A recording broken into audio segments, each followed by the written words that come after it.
बच्चों, आज हम छंद की अगली कड़ी लेकर हाजिर हुए हैं। इसमें इसके पहले रोला छंद या दोहा, सोरठा, चौपाई, हरगीत क्या और गीत क्या, इन सब के बारे में बता दिया है। जल्दी ही मैं एक प्लेलिस्ट में डाल दूंगा, आप इसकी जानकारी अच्छे से ले सकते हैं।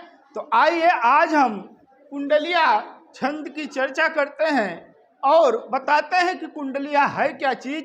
और जब भी आपके सामने ये प्रश्न आए कि कुंडलिया क्या है, तो आप उसको आसानी से पहचान सको और उसकी परिभाषा भी आप दे सको।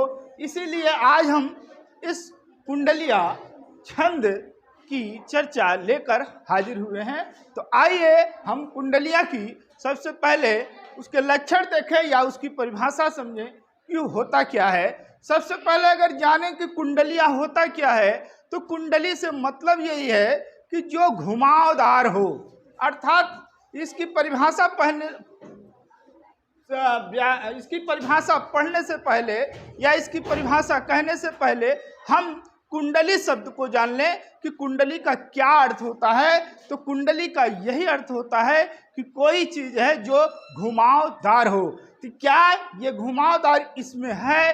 तो आइए इसकी परिभाषा में देखें कि ऐसी क्या चीज़ है जो घुमावदार इसमें डाली गई है जिससे इसका नाम कुंडलिया पड़ा है। तो आइए इसकी परिभाषा हम बताते हैं कि कुंडलिया है क्या चीज। यह मात्रिक विषम संयुक्त छंद है। तो ये आपको ध्यान देना है कि ये सम मात्रिक है या विषम मात्रिक है। तो ये विषम मात्रिक संयुक्त छंद होता है, इसे आपको ध्यान रखना होगा। और इसमें 6 चरण होते हैं। जो 6 चरण है इसी के अंदर घुमाव है। इसी के अर्थ में हमें कुंडलिया शब्द का अर्थ समझना चाहिए कि ये जो 6 चरण हैं किस तरीके से घुमाए गए हैं। तो आगे देखते हैं, इसमें एक दोहा और एक रोला होता है। तो यहाँ ध्यान देने की बात है कि कुंडलिया कोई अलग से कोई छंद नहीं होता, बल्कि इसमें दोहा और रोला को मिला दिया जाता है। और उसमें भी कुछ कंडीशन होती है, जैसे दोहे का जो चौथा चरण होता है वो रोला के प्रथम चरण में दोहराया जाता है। हाँ बच्चों, यही है घुमावदार। कहने का तात्पर्य जो दोहा का चौथा चरण है वो रोला के प्रथम चरण में ज्वाइंट हो जाता है, अर्थात दोहे का रोला में चेंज हो जाना प्रथम चरण में दोहराया जाता है। तथा दोहे का प्रथम शब्द, अर्थात ये कह लीजिए कि दोहे की शुरुआत जो होती है वही शब्द अंत में भी आता है। अर्थात सबसे बड़ी पहचान यही है कि जो कुंडलिया है, जिस शब्द से उसकी शुरुआत होती है उसी शब्द से उसका अंत भी होना चाहिए।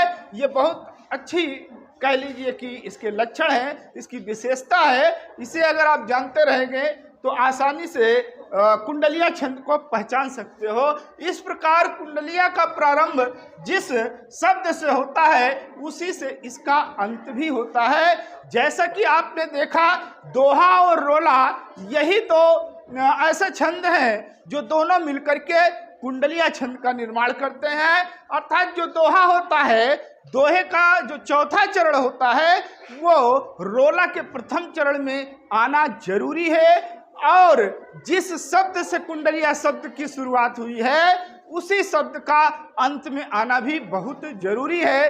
बाकी अगर मात्रा की बात करें तो दोहे के प्रथम और द्वितीय चरण की संख्या जोड़ लीजिए, अर्थात 13 और 11 जोड़ लीजिए, कुल मिला के 24 मात्रा होती है। तो हम कह सकते हैं कि उसमें 24 मात्राएं होती हैं। तो आइए वो छंद पढ़ते हैं, उसका उदाहरण पढ़ते हैं। कुंडलिया का उदाहरण क्या है कि कुंडलिया का जो उदाहरण है वो आपके सामने है कि साईं अपने भ्रात को कबहु न दीजिए त्रास, पलक दूरी नहीं कीजिए, सदा राखिए पास, सदा राखिए पास, त्राहि कबहु नहीं दीजिए, त्रास दियो लंकेश ताहि की गति सुन लीजिए, कह गिरधर कविराय राम सो मिली गौ जाई, पाय विभीषण राज लंकपति बाज्यो साईं।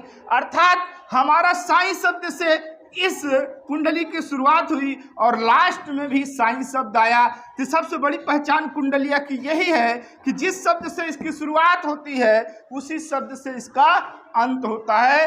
तो प्रथम पहले जो है इसमें दोहा होता है, अर्थात इसकी लाइन जब हम मात्राओं की गिनती करते हैं तो 2 2 4 1 5 6 2 8 2 10 1 11 12 और 13। उसके बाद 1 2 3 4 2 6 2 8 2 10 1 11, अर्थात 11 और 13 को मिला देने से कुल 24 मात्रा होती है। एक लक्षण यह हुआ।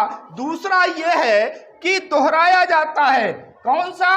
दोहे का। और एक रोला होता है, दोहे का चौथा चरण, अर्थात अगर दोहे की बात करें तो ये दोहे का चौथा चरण यहाँ है और ये चौथा चरण ही रोला में आ जाता है।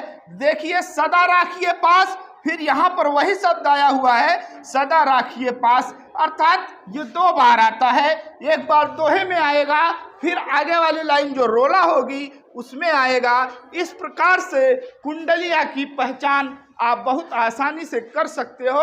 आइए फिर हमारे चैनल को सब्सक्राइब, लाइक और शेयर कीजिए। धन्यवाद।